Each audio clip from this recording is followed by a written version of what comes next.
Salam, salam damai sejahtera di mana di pada pagi hari ini kita masih bisa tatap muka, itu semua karena kasih penyertaan pelindungan Tuhan. Dari itu Bapak Saudaraku, mari terlebih dahulu kita mengucap syukur di mana kita di pada pagi hari ini kita sudah dibanguni dengan sehat walafiat. Mari sama-sama kita berdoa.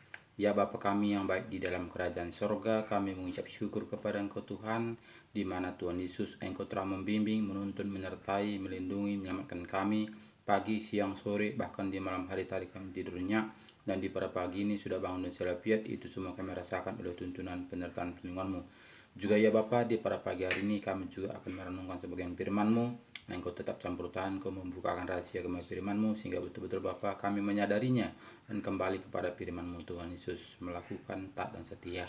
Terima kasih Bapa, di dalam nama Yesus kami berdoa dan bersyukur. Haleluya. Amin. Shalom Bapak Ibu Saudaraku yang saya kasih di dalam nama Tuhan Yesus. Salam damai sejahtera.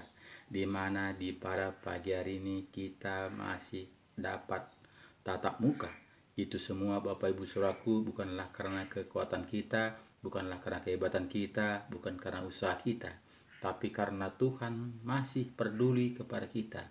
Karena Tuhan tidak ingin kita binasa, melainkan beroleh hidup yang kekal. Dari itu Bapak Saudaraku, sampai saat ini Tuhan belum datang.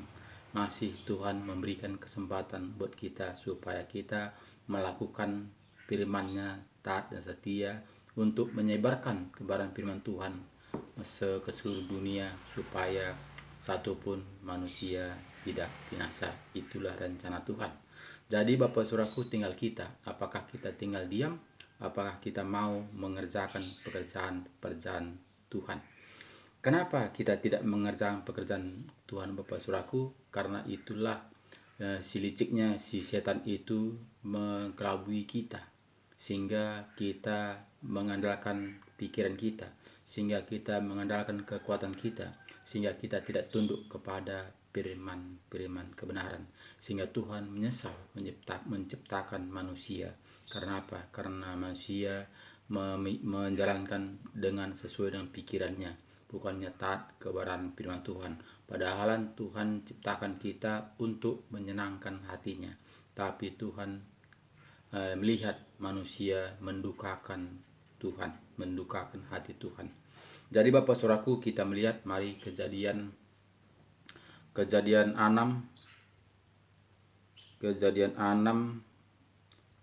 mulai ayat 5. Kejadian 6 mulai ayat 5. Kita melihat di sini firman Tuhan mengatakan, ketika dilihat Tuhan bahwa kejahatan manusia besar di bumi dan bahwa segala kecenderungan hatinya selalu membuahkan kejahatan semata-mata. Jadi Bapak Saudaraku, dari zaman dulu, dari Adam dan Hawa, kita sudah memilukan hati Tuhan. Padahal Tuhan menciptakan manusia supaya menyenangkan, memuji, memuliakan namanya. Tapi kenyataan yang diciptakannya sering mengandalkan kekuatannya, menjalankan seturut dan kehendaknya. Jadi Bapak Ibu Saudaraku, Tuhan sangat kecewa menciptakan manusia. Makanya ayat 6 mengatakan kepada kita, maka menyesallah Tuhan bahwa Ia telah menjadikan manusia di bumi, dan hal itu memilukan hatinya. Jadi Bapak Saudaraku, Tuhan kecewa menciptakan manusia karena manusia keras kepala, tidak mau tunduk kepada firman, tidak mau melakukan seturut dengan kehendak Tuhan. Jadi banyak manusia berpikir seperti ini. Bahkan juga sering orang-orang lain mempertanyakan kepada kita, jika Tuhan itu berkuasa, Dia mengetahui segala-galanya, kenapa Tuhan tidak menciptakan manusia seturut dengan kehendak-Nya? Kenapa Tuhan tidak menciptakan manusia ini tunduk melakukan seturut dengan kehendak-Nya? Itu kata pertanyaan-pertanyaan. Jadi itu Bapak Saudaraku, kita tidak bisa menyimpulkan itu, karena itu semuanya adalah kehendak Tuhan. Kita tidak tahu bagaimana dulu Tuhan beserta si iblis. karena kita diberikan daya tangkap kita, daya pikir kita sampai saat ini tidaklah kita tahu mengerti rahasia Tuhan, karena otak kita hanya segepok ditaruh di belakang ini untuk memikirkan hal-hal tentang kehidupan ini.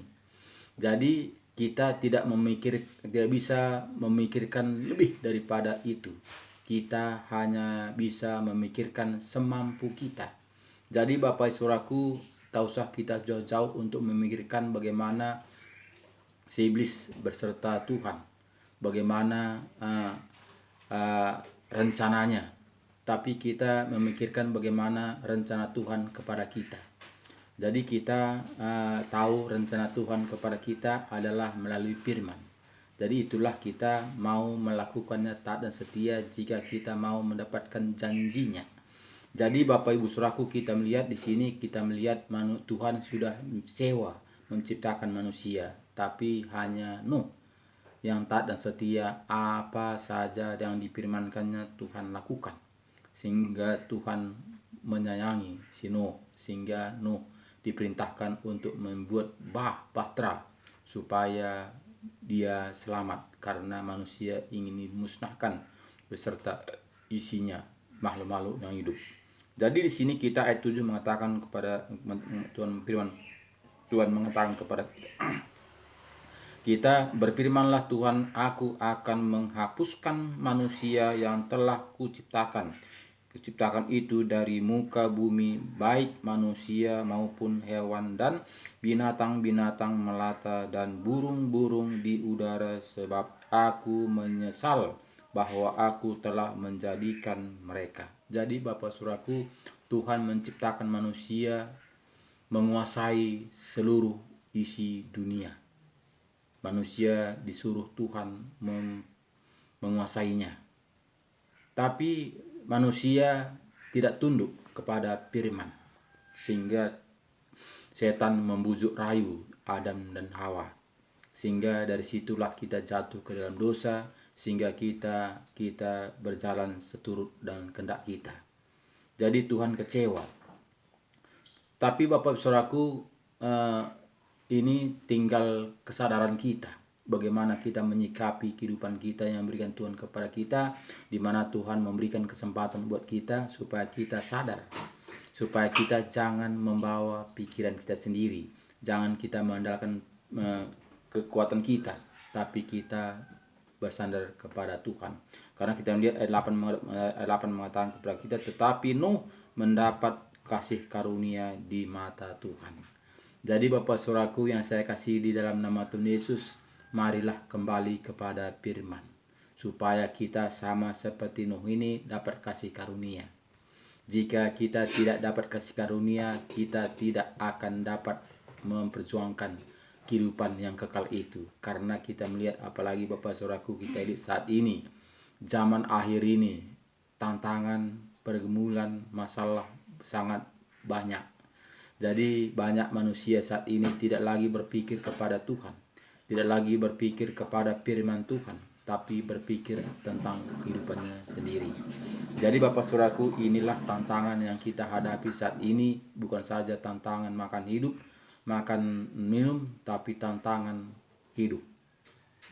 Jadi Bapak Saudaraku, kita melihat bagaimana kejadian 9 kita melihat di sini bagaimana ayat 12 mulai.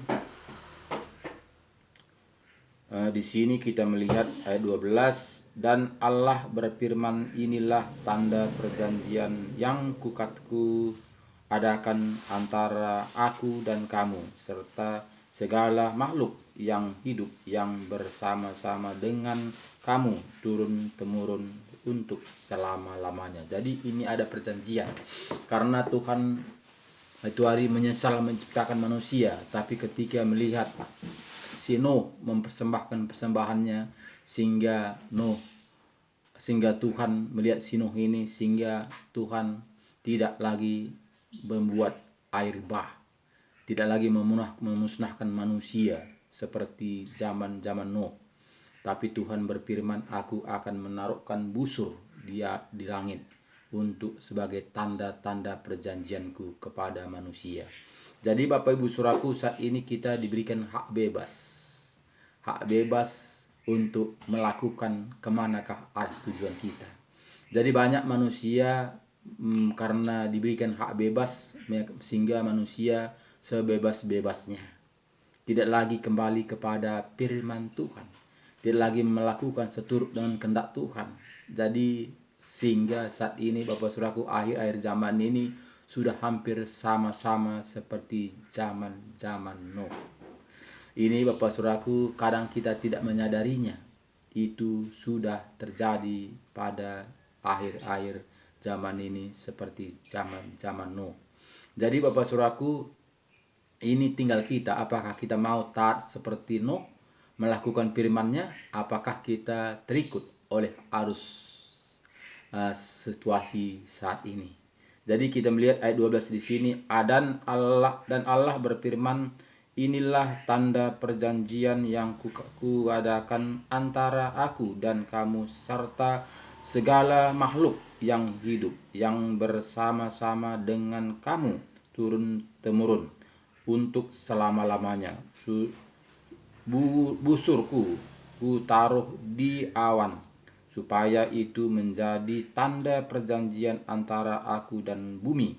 Apabila kemudian ku datang awan di atas bumi dan busur itu tanpa di awan, maka aku akan mengingat perjanjianku yang telah ada antara aku dan kamu serta segala makhluk yang hidup, segala yang bernyawa, sehingga segenap air tidak lagi menjadi air bah untuk memusnahkan segala yang hidup. Jadi Bapak Saudaraku, tidak lagi ada kiamat. Seperti manusia mengatakan manusia dunia akan kiamat. Manusia dunia akan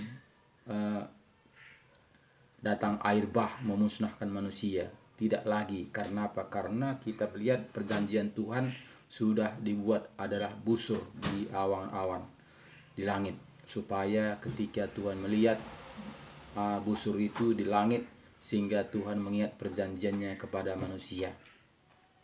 Jadi Bapak Ibu Saudaraku, sehingga di sini kadang kita tidak menyadarinya, sehingga kita menganggap Tuhan itu baik, sangat baik. Memang betul Bapak Ibu Saudaraku, Tuhan itu memang betul-betul sangat baik. Tuhan itu menanti-nantikan kita kapan kita kembali kepada Tuhan. Tuhan itu sangat peduli kepada semua ciptaannya. Tapi kita tidak tahu bagaimana dulu perjanjian Tuhan dengan si iblis, sehingga Tuhan tidak menguasai manusia, sehingga manusia dibuat pikirannya semua tunduk kepada dia. Itu tidak kita mengerti bagaimana perjanjian Tuhan dengan si iblis. Jadi Bapak Saudaraku, sehingga Tuhan memberikan kita bebas memilih siapakah yang kita pilih, siapakah yang kita ikuti. Apakah kita mengikuti dunia, apakah kita mengikuti firman Tuhan. Jadi Tuhan itu memberikan kita hak bebas, sehingga Bapak Ibu Saudaraku, saat ini manusia membuat kebenaran diri sendiri, tidak lagi kembali kepada firman Tuhan. Kita melihat akhir zaman ini Saudaraku, kita melihat kejahatan semakin merajalela. Kita melihat bagaimana saat ini Bapak Saudaraku, orang-orang Kristen juga melihat pada saat ini bagaimana ada di dalam dirinya. Kita tidak sangka-sangka, kita melihat dia hamba Tuhan, kenapa sempat terjadi seperti ini. Itu kita berpikir. Karena itu Bapak Saudaraku, ini sudah tanda-tanda kedatangan Tuhan Yesus. Jadi manusia menyayangi diri sendiri. Jadi itu tidak heran. Jadi Bapak Saudaraku, marilah kita kembali kepada firman Tuhan, supaya kita ini jangan terbawa arus. Jika kita tidak kembali kepada firman Tuhan, kita tidak akan sanggup untuk membentengi diri kita. Kita tidak akan sanggup bertahan sampai Yesus datang. Kenapa? Karena tawaran-tawaran begitu indah-indah saat ini. kita melihat Bapak Ibu Saudaraku yang saya kasih di dalam nama Tuhan Yesus, kepada anak-anak kita, bahkan kita sendiri saat ini, tawaran itu sangatlah memicu untuk supaya kita jangan kembali kepada Tuhan. Kita melihat Bapak Saudaraku, rata-rata manusia saat ini yang hidup umur 5 tahun bahkan sampai umur 2 tahun sudah tergantung kepada gadget. Umur lahir sudah mulai setahun sudah diberikan gadget supaya dia terbiasa untuk memegang gadget itu tanpa kita menyadarinya. Padahal Bapak Saudaraku, gadget itu sudah kita mengerti semuanya transparan. Jadi di situ tidak lagi sembunyi-sembunyi, tergantung yang memakainya. Apakah pikirannya untuk baik, apakah pikirannya untuk jahat, itu semuanya ada petunjuk di dalam gadget. Jadi semuanya itu tergantung yang memakainya. Jadi Bapak Saudaraku, kita melihat di sini kita anak-anak kecil aja mulai umur setahun, bahkan sebelum sampai pun setahun kita sudah memberi gadget supaya ketenangan, supaya jangan dia nangis kita beri gadget.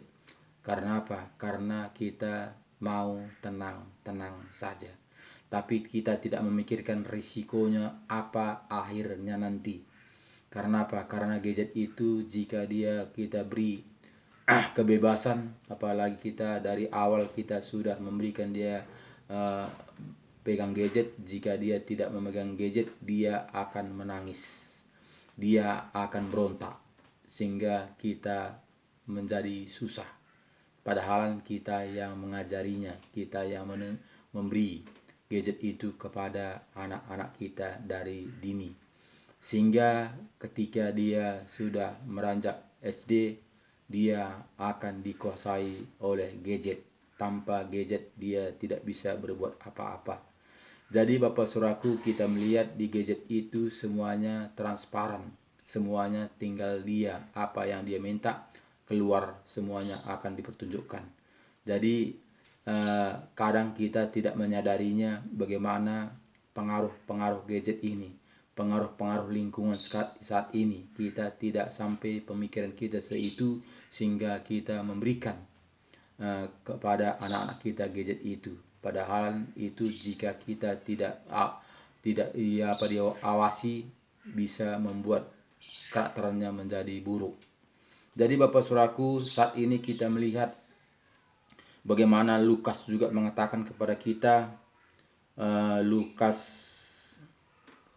17 kita melihat di sini Bapak Ibu Saudaraku, ayat 34, Lukas 17 ayat 26. Ayat 26 kita melihat di sini, dan sama seperti terjadi pada zaman Nuh, demikian pula halnya kelak pada akhir-akhir Anak Manusia datang. Jadi Bapak Saudaraku, ini Yesus sudah mengatakan di Lukas 17 ini ayat 26 ini mengatakan sama seperti kelaknya zaman Nuh. Jadi kita melihat Bapak Saudaraku, di sini kita melihat bagaimana zaman Nuh berjuta-juta manusia semuanya akan dimusnahkan. Hanya Nuh sekeluarga yang selamat. Kenapa? Karena dia yang tunduk taat melakukan firman kebenaran. Jadi Bapak Saudaraku, sama sampai saat ini manusia saat ini melakukan kebenaran diri sendiri, tidak lagi tunduk kepada firman. Mau manusia mengikuti aturan-aturan manusia, bukan lagi mengikuti aturan-aturan Tuhan. Jika demikian Bapak Saudaraku, apakah kita selamat seperti Nuh? Jadi ini Bapak Saudaraku menjadi pertanyaan besar buat kita, supaya kita jangan ketika kita mengakhiri dunia ini, hanyalah kamu pembuat kejahatan, aku tidak pernah mengenal kamu. Jadi Bapak Saudaraku, dari sekaranglah supaya kita mengerti jalan-jalannya Tuhan. Lagi Tuhan memberikan kepada kita kesempatan untuk mencari kebenaran firman Tuhan ini. Jadi jangan kita dipengaruhi oleh situasi zaman ini, jangan kita dipengaruhi oleh dunia ini, Jangan kita hanya ikut-ikutan saja. Jangan kita hanya mengikuti aturan-aturan manusia sehingga kita merasa kita ini sudah dalam Tuhan. Karena apa? Karena ada firman untuk mengkoreksi diri kita. Apakah kita sesuai dengan firman Tuhan? Apakah belum sesuai dengan firman Tuhan? Karena manusia tidak bisa menyelamatkan manusia. Jadi jangan kita pernah mengandalkan manusia. Jangan kita pernah mengandalkan ajaran-ajaran manusia. Tapi marilah kita kembali kepada Alkitab, kepada originalnya, supaya kita jangan tertipu. Supaya jangan nanti kita katakan, Tuhan, hanyalah kamu pembuat kejahatan, aku tidak kenal kamu. Jadi Bapak Saudaraku yang saya kasih dalam nama Tuhan Yesus, di sini tadi jelas firman Tuhan mengatakan, dan sama seperti terjadi pada zaman Nuh, demikian pula lah halnya kelak pada hari-hari anak manusia. Mereka makan dan minum, mereka kawin dan dikawinkan sampai kepada hari Nuh masuk ke dalam bahtera. Lalu datanglah air bah dan membinasakan mereka semua. Jadi Bapak Ibu Saudaraku, kita melihat ini sudahlah tanda-tanda, sudah kita lihat bagaimana seluruh dunia saat ini sedang berduka. Jadi Bapak Saudaraku, jika kita tidak menyerahkan diri kepada Tuhan, tentu kita semuanya akan menderita. Semuanya kita akan mendele, semuanya kita akan stres. Karena apa? Karena dunia saat ini lagi berduka. Dunia lagi menangis. Kita melihat akhir-akhir zaman ini, kita melihat sesuai dengan firman Tuhan, manusia menyombongkan dirinya, manusia membenarkan diri sendiri, manusia jauh dari kasih itu sudah menipis. Jadi ini semuanya sudah terjadi. Tinggal kita, di manakah kita melekat? Apakah kita melekat pada ajaran-ajaran manusia? Apakah kita melekat pada ajaran-ajaran Tuhan Yesus? Jadi Bapak Saudaraku yang saya kasih dalam nama Tuhan Yesus, marilah kita mengikuti sama seperti Nuh. Apapun kata manusia, dia tetap tegar, dia tetap semangat, dia tetap lakukan apa yang dia ajarkan, difirmankan Tuhan kepada dia. Di firman Tuhan mengatakan, buat kapal begini besar dan semua ukurannya. Bahkan kita melihat bagaimana Tuhan menyuruh Nuh untuk membuat kapal. Bahkan dunia mengejek si Nuh. Jadi namun begitu Nuh tidak gentar. Nuh tidak malu. Nuh tidak mundur. Tapi Nuh maju terus seturut dengan kehendak Tuhan. Jadi Bapak Ibu Saudaraku yang saya kasih dalam nama Tuhan Yesus, hendaklah kita saat ini sama seperti Nuh, supaya kita mendapatkan janji-janji Tuhan itu. Jika kita tidak sama seperti Nuh, iman percaya kita akan erosi, karena dunia akan mengejek kita. Karena jika kita taat dan setia untuk melakukan firman, dunia akan menertawakan kita. Dunia akan mengejek kita. Dunia akan menghina kita. Dunia akan mengucilkan kita. Jadi jika kita tidak ada pondasi kita dari kebenaran firman Tuhan, tentu kita akan bergeser dari kedudukan kita. Jadi di sini kita melihat ayat 29, tetapi pada hari Lot pergi keluar dari Sodom, turunlah hujan api dan hujan belerang dari langit dan membinasakan mereka semua. Demikianlah halnya kelak pada hari di mana anak manusia menyatakan dirinya. Jadi Bapak Saudaraku, kita melihat bagaimana juga zaman-zaman Lot. Ketika Lot keluar dari negaranya, dari kampungnya, Tuhan mencurahkan air belerang, memusnahkan kampungnya, memusnahkan kotanya, kota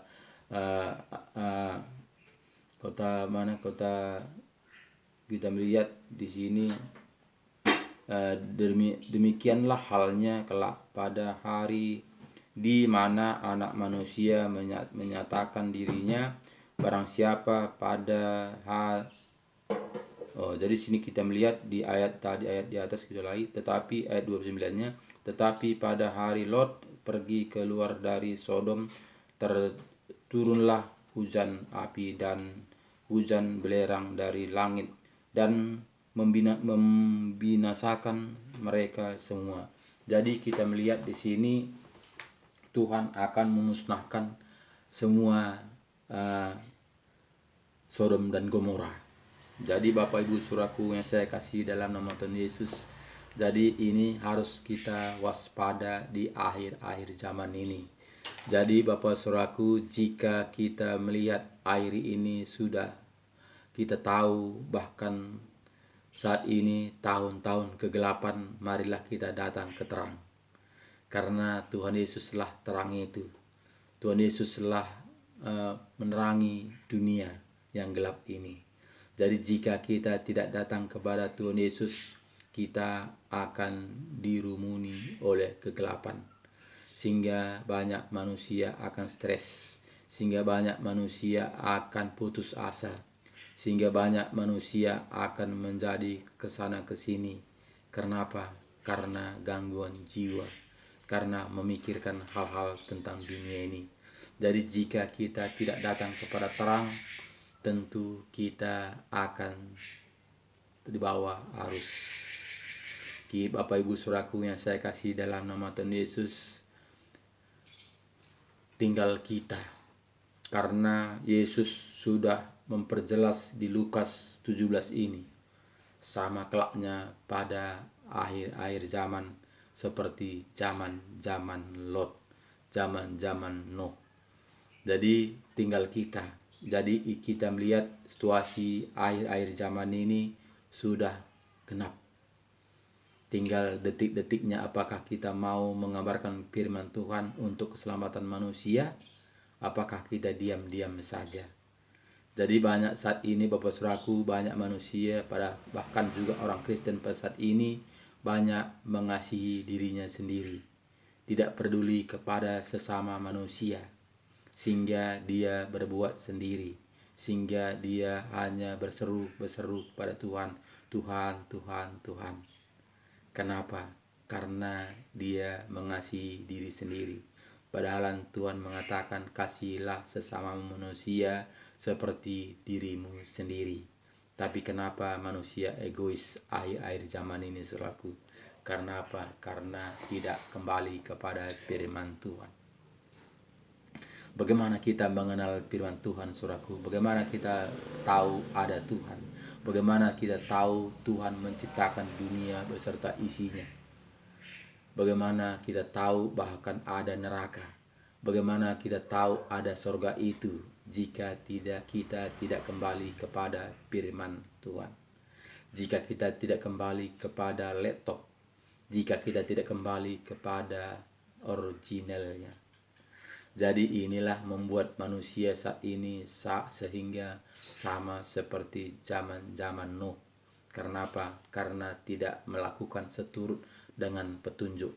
Bagaimana Yesus sudah datang ke dunia ini untuk mengajari kita, membimbing kita, bahkan segala perumpamaan dibuat supaya kita tekun taat setia untuk melakukannya. Namun begitu kita masih mengeraskan hati. Jadi jika demikian, saudaraku, siapakah yang kita ikuti? Apakah kita mengikuti manusia? Apakah kita mengikuti firman kebenaran? Jadi Bapak Ibu saudaraku, manusia rata-rata adalah ingin mau enjoy. Manusia ingin mau enak-enak. Manusia mau senang-senang. Jika demikian, saudaraku, sehingga manusia saat ini mengasihi diri sendiri. Dia mencari terus mencari kesenangan itu. Di manakah kesenangan itu? Kita melihat Bapak saudaraku, bahkan kita melihat orang kaya sekalipun Bapak saudaraku, kita melihat banyak yang putus asa, banyak yang bunuh diri. Kenapa? Karena kesenangan itu tidak ada di dalam dunia ini yang kekal. Kesenangan itu hanya bersifat sementara. Jika kita melakukannya, tentu kita mendapat kesenangan. Tapi ketika kita keluar dari situ, kita akan stres kembali. Karena apa? Karena dunia ini adalah tempat kesusahan. Jadi Bapak Saudaraku, harus kita kembali kepada firman-firman kebenaran. Walaupun mungkin secara daging kita tidak mampu untuk melakukannya. Mungkin pun kita secara daging tidak sanggup untuk melepaskan kedagingan kita.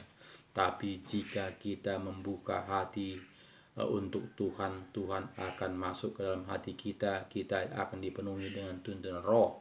Sehingga roh itulah yang mengajari, membimbing, menuntun kita. Sehingga kita mampu berjalan seturut dengan kehendak Tuhan. Jika tidak demikian Bapak Saudaraku, kita tidak akan mampu untuk melepaskan ikatan dari diri kita. Karena apa Bapak Saudaraku? Kita sudah ikat dari ajaran-ajaran turun-menurun dari nenek moyang kita. Sehingga kita sangat sukar untuk lepas dari situ. Sehingga setan sudah menawarkan kepada manusia, udah tenang saja, kamu sudah selamat. Karena Yesusmu itu sudah disalib, di kayu salib, darahnya sudah tercurah untuk menebus dosa-dosa kamu. Jadi sudah enjoy saja, tenang saja. Yang penting kamu percaya. Itulah tawaran-tawaran kepada umat manusia, pada umumnya orang Kristen. Sehingga orang Kristen pada saat ini tenang saja. Kenapa saudaraku? Karena kita sudah dibisikkan oleh penghuni dunia ini. Sehingga kita juga, manusia juga melihat ketika sahabat kita meninggal, hamba Tuhan juga mengatakan rohnya kembali kepada Tuhan. Dia sudah disenang di sana. Walaupun mungkin dia selama ini dia melakukan kejahatan, bahkan dia di sini selama di dunia ini, semenjak dia hidup dalam dunia ini melakukan segala kejahatan, bahkan juga apapun dia lakukan di dunia ini, hamba Tuhan mengatakan dia sudah tenang. Badannya kembali kepada debu karena dia diciptakan dari debu, tapi rohnya sudah bersama dengan Tuhan. Sehingga manusia enjoy, rupanya enak menjadi orang Kristen. Rupanya semua orang Kristen sudah masuk ke dalam kerajaan surga. Jadi ini kita bobokkan oleh penghuni dunia ini saudaraku, supaya kita tidak mencari kebenaran firman Tuhan, berjalan seturut dengan kehendak Tuhan, supaya kita ini digeser perlahan-lahan, supaya kita tidak di dalam posisi kebenaran firman Tuhan. Inilah liciknya setan itu Bapak Saudaraku, untuk mengelabui manusia, supaya satupun manusia tidak selamat, melainkan mendapatkan hukuman